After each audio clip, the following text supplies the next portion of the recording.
నమస్తే, welcome to Leo. మనతో ఉన్నారు తెలుగుదేశం పార్టీ అధికార ప్రతినిధి అఫ్సన్ రాజ్ గారు. సార్ నమస్తే. నమస్కారం. డీలిమిటేషన్ గురించి ఇప్పుడు పెద్ద ఎత్తున చర్చ నడుస్తుంది. మొన్న అనుకోకుండా అది వీగిపోయింది. కానీ ఇప్పుడు ప్రత్యేకంగా ఏదైతే ఆంధ్రప్రదేశ్ విడిపోయిన తర్వాత విభజిత అటు తెలంగాణ కావచ్చు, ఆంధ్రప్రదేశ్ కావచ్చు, వీటికి మాత్రం ప్రత్యేకంగా డీలిమిటేషన్ జరగబోతుంది అని చెప్పేసి అంటున్నారు. వాస్తవానికి జరిగే అవకాశాలు ఎంతవరకునే, జరిగితే మనకి లాభమా నష్టం అన్న దాని మీద చర్చ జరుగుతుంది. మీరేం చెప్తారు? వాస్తవంగా ఏంటంటే 2014 ఫిబ్రవరి 20 పార్లమెంట్ వేదికగా ఏపీ రీఆర్గనైజేషన్ చట్టాన్ని ఆమోదించిన రోజున ఆ చట్టంలో పొందుపరిచిన ఒక క్లాజ్ ఏంటి అంటే, విభజిత ఆంధ్రప్రదేశ్ రాష్ట్రానికి, విభజిత తెలంగాణ రాష్ట్రానికి ఇప్పుడున్న అసెంబ్లీ స్థానాలని ఆంధ్రప్రదేశ్ రాష్ట్రంలో ఇప్పుడు అక్కడ మీకు ఒకసారి 25 లోక్సభ స్థానాలు ఉన్నాయి ఆంధ్రప్రదేశ్లో.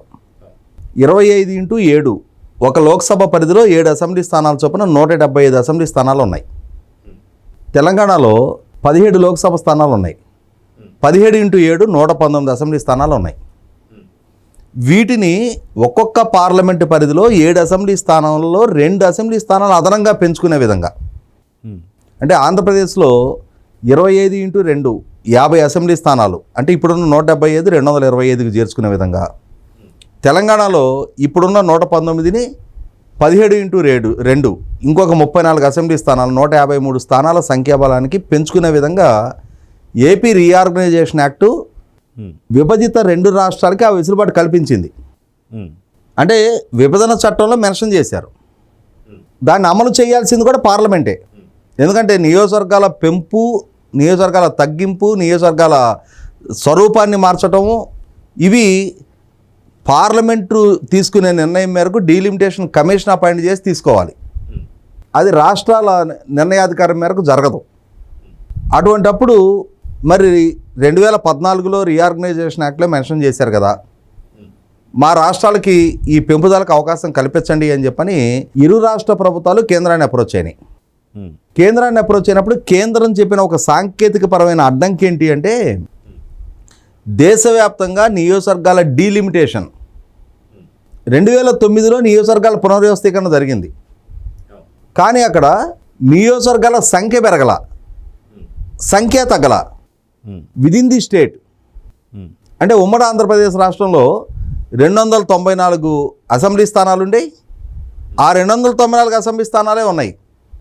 కానీ రాష్ట్రంలో ఒక ప్రాంతంలో జనాభా ప్రాతిపదిక మీద తగ్గాయి, ఇంకొక ప్రాంతంలో జనాభా ప్రాతిపదిక మీద పెరిగాయి. కానీ ఓవరాల్గా స్టేటు అసెంబ్లీ స్థానాలు 294కే కన్ఫైన్ అయినాయి. 42 లోక్సభ స్థానాలు, ఈ 42 లోక్సభ స్థానాలు కూడా ఒక ప్రాంతంలో లోక్సభ స్థానాలు రద్దయినాయి, ఇంకొక ప్రాంతంలో లోక్సభ స్థానాల సంఖ్య పెరిగింది. కానీ ఓవరాల్గా 42 స్థానాలకే పరిమితమైంది. అలా కాకుండా ఇప్పుడు నియోజకవర్గాల సంఖ్య పెరగాలి కాబట్టి, ఈ నియోజకవర్గాల సంఖ్య పెరగటం కానీ తగ్గటం అనే దాన్ని డీలిమిటేషన్, దానికోసం ప్రత్యేకంగా డీలిమిటేషన్ కమిషన్ అపాయింట్ అవ్వాలి. ఆ కమిషన్ రికమెండేషన్స్ మేరకు ఎక్కడ పెరగాలి ఎక్కడ తగ్గాలి అనేది నిర్ణయం తీసుకోవాలి అనుకుంటే, దాని మీద పార్లమెంటు ద్వారా విధించబడిన ఫ్రీజింగ్ పీరియడ్ ఉంది, లాకింగ్ పీరియడ్. 2026 వరకు డీలిమిటేషన్ జరగటానికి వీల్లేదు. 2026 తర్వాతే డీలిమిటేషన్ జరగాలి. 2026 వరకు డీలిమిటేషన్ మీద ఫ్రీజ్ చేశారు. ఇది పార్లమెంట్ తీసుకున్న నిర్ణయం. దాని మేరకు రాష్ట్ర విభజన చట్టం ద్వారా ఆంధ్రప్రదేశ్ రాష్ట్రంలో ఇరు రాష్ట్రాల్లో కలిపి 84 అసెంబ్లీ స్థానాలు పెరగాల్సి ఉన్న నిర్ణయం కూడా ఈ ఫ్రీజింగ్ కారణంగా ఆపివేయబడింది. 26 తర్వాత ఆ విషయంలో పార్లమెంట్ ఒక నిర్ణయం తీసుకుంటుందని చెప్పని 2 రాష్ట్రాలకి చెప్పడం జరిగింది. చూస్తూ 2014 జూన్ 2 ఉభయ రాష్ట్రాలు ఫార్మేషన్ డే నాటి నుంచి రేపు జూన్ 2 వస్తే 12 సంవత్సరాల కాలం పూర్తయిపోతుంది. మరి ఈ క్రమంలో 2026 సంవత్సరం కూడా వచ్చింది. ఇప్పుడు ఆ ఫ్రీజింగ్ ముగుస్తూ ఉంది. మరి ముగుస్తుంది కాబట్టి మొన్న పార్లమెంట్లో జరిగిన ప్రహసనం చూసాం మనం. దేశవ్యాప్తంగా అన్ని రాష్ట్రాల్లోనూ డీలిమిటేషన్ కమిషన్ అపాయింట్ చేసి ఆ కమిషన్ రికమెండేషన్స్ మేరకు ఇవాళ 850 పార్లమెంటు స్థానాల సంఖ్యాబలానికి చేర్చాలి అని చెప్పిన ప్రతిపాదన. అలా మీరు ఎలా 850 ఏ ప్రాతిపదిక మీద నిర్ణయిస్తున్నారు? ఉత్తరాదికి దక్షిణాదికి మధ్య అంతరం పెరగడానికి ఆస్కారం ఉంది కదా అని చెప్పని చర్చ వచ్చినప్పుడు అలా కాదు, అన్ని రాష్ట్రాలకి యూనిఫామ్గా మేము 50% పెంచాలనేది ఒక ప్రతిపాదనతో ఉన్నాము అన్నప్పుడు మీరు అది బిల్లులో పొందుపరచలేదు కదా అని, అలా అయిన పక్షాన మేము ఇప్పుడు బిల్లులో పొందుపరుస్తాము అని చెప్పని, మీరు బిల్లులో పొందుపరిచినా మేము ఆమోదించడానికి సిద్ధంగా లేము అని చెప్పని, ఈ వాద ప్రతిపాదనల మధ్య కేంద్ర ప్రభుత్వం ద్వారా ప్రతిపాదించబడ్డ రాజ్యాంగ సవరణకి ఇవాళ పార్లమెంటు ఆమోదం తెలపక, మద్దతు దొరకక ఆ బిల్లులు ఉపసంహరించుకున్న తీరు చూసాం మనం. అంటే ఇప్పుడు రీఆర్గనైజేషన్ యాక్ట్ పెంపుదలతో సంబంధం లేకుండా ఇంకా అదనపు పెంపుకి కేంద్ర ప్రభుత్వం ద్వారా ప్రతిపాదించబడ్డ ప్రతిపాదన రాజ్యాంగ సవరణ జరగని నేపథ్యంలో కేంద్ర ప్రభుత్వమే తన బిల్లులు వెనక్కి తీసుకున్న తీరు చూసాం. కాబట్టి వాళ్ళ కేంద్ర ప్రభుత్వం వడ్డించాలి అనుకుంది. అలా వడ్డించాలి అనుకున్న ఒక్క విభజన జరిగిన ఆంధ్ర తెలంగాణలకే కాదు, దేశవ్యాప్తంగా అన్ని రాష్ట్రాలకి యూనిఫామ్గా ఆయా రాష్ట్రాలకు ఉన్న సంఖ్యాబలం బేస్ చేసుకొని ఇప్పుడు 20 పార్లమెంటు స్థానాలు ఉన్న రాష్ట్రం 30 స్థానాలకు చేరుద్ది, 40 స్థానాలు ఉన్న రాష్ట్రం 60 స్థానాలకు చేరుద్ది. అలా యూనిఫామ్గా అన్ని రాష్ట్రాల్లో కూడా ఒకే ప్రపోర్షన్ తోటి పెంచాలి అని కేంద్ర ప్రభుత్వం సంకల్పించిన లక్ష్యాన్ని ప్రతిపక్షాలు అడ్డుకునే నేపథ్యంలో ఇప్పుడు కొత్త చర్చలు లేవనెత్తబడింది. సరే, దేశవ్యాప్తంగా పెంపుదలని అడ్డుకున్నారు. ఇవాళ ఈ డీలిమిటేషన్ మీద ఆ ఫ్రీజింగ్ పీరియడ్ ముగిసిపోతుంది కదా, కాబట్టి విభజన చట్టంలో మెన్షన్ చేసిన మేరకు ఆంధ్రప్రదేశ్ తెలంగాణ రాష్ట్రాలకైనా సరే వాళ్ళకి అష్యూర్ చేసిన మేరకు అక్కడ 50 అసెంబ్లీ స్థానాలు, ఇక్కడ 34 అసెంబ్లీ స్థానాలు పెంపుదల టేకప్ చేయడానికి ఉన్న ఇబ్బందికర పరిస్థితులు ఏంటి అని చెప్పని ఒక రంగం మాట్లాడుకుంటే పార్లమెంట్ ఒక డెసిషన్ తీసుకోవటమే. ఆల్రెడీ పార్లమెంటు ఆమోదించిన విభజన చట్టంలో మెన్షన్ చేయబడ్డ క్లాసు, అలాగే డీలిమిటేషన్ మీద ఉన్న ఫ్రీజింగ్ పీరియడ్ కూడా ముగిసిపోతూ ఉంది. కాబట్టి ఇప్పుడు పార్లమెంట్ కనుక ఈ 2 రాష్ట్రాల్లో అసెంబ్లీ స్థానాల సంఖ్యను పెంచుకోవడానికి అనుమతిస్తున్నామని ఒక తీర్మానం చేస్తే చాలు, దానికేమో రాజ్యాంగ సవరణ కూడా అవసరంలా. ఎందుకంటే అది ఆల్రెడీ చట్టరూపంగా అమల్లోకి వచ్చేసింది. కాబట్టి దానికి ఒక ఆమోదిస్తూ ఒక సింపుల్ మెజార్టీతో ఒక డెసిషన్ తీసుకుంటే చాలు. ఆంధ్రప్రదేశ్ రాష్ట్రంలో 175, 210 అవుతాయి.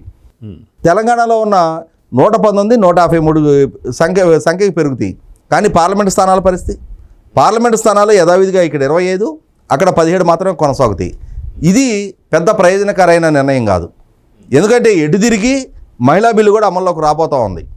మహిళా బిల్లు అమల్లోకి రాబోతున్న క్రమంలో ఇవాళ దేశవ్యాప్తంగా ప్రతిపాదిస్తున్న పెంపుదల కనుక రాష్ట్రానికి కూడా దక్కిన పక్షంలో ఇవాళ మరింత మంది రాష్ట్రం నుంచి ప్రాతినిధ్యం వహించడానికి ఆస్కారం దక్కుద్ది. అలాగే జనాభా పరంగా పెరుగుదల దృష్ట్యా చూసినప్పుడు ఇది 50 సంవత్సరాల క్రితం లాకింగ్ పీరియడ్ పెట్టడం జరిగింది. దాన్ని ఒకసారి 1976లో, ఇవాళ 2001 వరకు ఒకసారి ఆ పీరియడ్ ఫ్రీజ్ చేయడం జరిగింది. 2001 నుంచి ఇంకొక 25 సంవత్సరాలు వాజ్పేయి గారి హయాంలో ఎక్స్టెండ్ చేసిన నేపథ్యంలో ఇవాళ 2026 వరకు ఆ ఫ్రీజింగ్ అమల్లో ఉంది. ఇప్పుడు ఆ ఫ్రీజు అన్లాక్ అవుతున్న నేపథ్యంలో దాన్ని దేశవ్యాప్తంగా వర్తించే ఒక డీలిమిటేషన్ కమిషన్కి ఒక ఫిక్స్డ్ ప్రపోర్షన్కి అంటే అందరూ కలిపి మ్యూచువల్గా ఒక నిర్ణయానికి వచ్చి మొన్న జరిగినలాగా పట్టువిడుపులు లేని దూరంతో కాకుండా ప్రభుత్వము ప్రతిపక్షాలు కలిపి సమన్వయంతో ఒక సరైన నిర్ణయం తీసుకున్న పక్షంలో ఇవాళ కేంద్ర ప్రభుత్వం ద్వారా ప్రతిపాదిస్తున్న 50% పెంపుదల పార్లమెంటు స్థానాలు కూడా వర్తించడానికి ఆస్కారం ఉంటుంది. అదే క్రమంలో మహిళల రిజర్వేషన్ కూడా అమలు చేయడానికి ఆస్కారం ఉంటుంది. అయితే ఇక్కడ గమనించుకోవాల్సింది ఏంటి అంటే ఇప్పటికిప్పుడు కేంద్ర ప్రభుత్వం ఈ నిర్ణయం వెలువరించిన పక్షంలో రేపు 23వ తారీఖు జరగబోతున్న తమిళనాడు ఎన్నికల్లో కానీ, లేదు వెస్ట్ బెంగాల్లో జరగబోతున్న ఫస్ట్ ఫేజ్ ఎన్నికలు, అలాగే 29వ తారీఖు జరగబోతున్న వెస్ట్ బెంగాల్ సెకండ్ ఫేజ్ ఎన్నికల్లో మహిళా పక్షపాతిగా భారతీయ జనతా పార్టీకి ఎక్కడ అడ్వాంటేజ్ దక్కటానికి ఆస్కారం ఉంటుందేమో. భారతీయ జనతా పార్టీ అలయన్స్ పార్ట్నర్గా తమిళనాడులో పోటీ చేస్తున్న ఏఐడిఎంకేకి అది ఎక్కడ వరంగా మార్చడానికి ఆస్కారం ఉండవద్దనే ఉద్దేశంతో డిఎంకే పార్టీ అలాగే ఇక్కడ టీఎంసీ పార్టీ కూడా కేవలం వాళ్ళ రాష్ట్రాల్లో జరుగుతున్న అసెంబ్లీ ఎన్నికలను దృష్టిలో పెట్టుకొని బ్లంట్గా వాళ్ళు రిఫ్యూజ్ చేశారు తప్ప వాళ్ళకి 50% పెంపుదల వల్ల యూనిఫామ్గా దక్కే ప్రయోజనం ఏంటో తెలుసు. జనాభా లెక్కింపుల ప్రాతిపదిక మీద కనుక రేపటి రోజున 2026 సెన్సస్ పూర్తయిపోయిన తర్వాత ఆ రోజు ఇన్విటబుల్గా డీలిమిటేషన్ కమిషన్ అపాయింట్ అయ్యి ఆ అపాయింట్ అయిన రోజు వాళ్ళ ముందుండే ఏకైక ప్రాధాన్యత ఆ రోజున జనాభా ప్రాతిపదికగానే.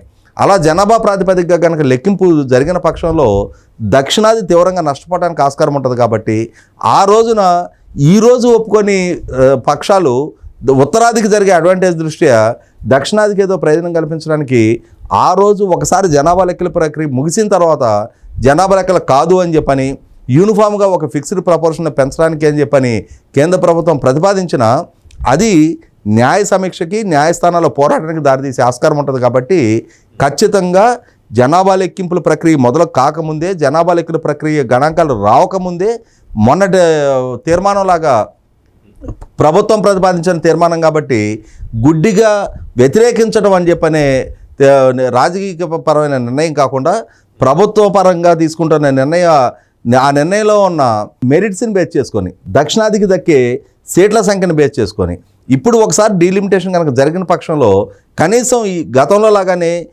ఇప్పుడు నిర్ణయించబడ్డ సంఖ్యలు కూడా రాబోయే 50 సంవత్సరాల పాటు కొనసాగడానికి ఆస్కారం ఉంటుంది. కాబట్టి ఇప్పుడు కేంద్ర ప్రభుత్వం ద్వారా ప్రతిపాదించబడుతున్న భవిష్యత్తు అంటే రేపటి రోజున కేంద్ర ప్రభుత్వంతో చర్చించి దక్షిణాది ప్రయోజనాలు కూడా దృష్టిలో పెట్టుకొని జనాభా లెక్కింపుతో సంబంధం లేకుండా జనాభా లెక్కింపు కన్నా ముందే మొన్న ప్రతిపాదించినట్టుగానే 50% పెంపుదలకు 40% పెంపుదల ఏదో ఒక యూనిఫామ్కి ఒక డేషను, ఆ డేషన్ ప్రకారం దేశవ్యాప్తంగా ఒక ఆ కామన్ ఎజెండాతోటి అన్ని రాజకీయ పక్షాలు సమాలోచన చేసి ఒక మ్యూచువల్ కన్సెంట్ తోటి కనుక ఆ ప్రతిపాదన ఆమోదించిన పక్షంలో విభజన చట్టంలో ప్రతిపాదించబడ్డ 50 సీట్లకు అదనంగానే ఆంధ్రప్రదేశ్ రాష్ట్రానికి కూడా దక్కడానికి ఆస్కారం ఉంటుంది. అదే సందర్భంలో ఉత్తర దక్షిణ వైరుధ్యాల నుంచి బయటపడి ఇప్పుడు ఏ ప్రపోర్షన్ అయితే ఉత్తరాది దక్షిణాది మధ్య కొనసాగుతూ ఉందో అదే ప్రపోర్షన్ భవిష్యత్తులో కూడా కొనసాగడానికి ఆస్కారం ఉంటుంది. అటువంటప్పుడు మహిళా రిజర్వేషన్ కూడా అమల్లోకి వచ్చినప్పుడు ఒకవైపు మహిళా ప్రాతినిధ్యం పెరుగుద్ది, రెండో వైపు మరింత మంది సమాజం నుంచి ప్రజాప్రతినిధులుగా ఎంపిక కావడానికి ఆస్కారం ఉంటుంది.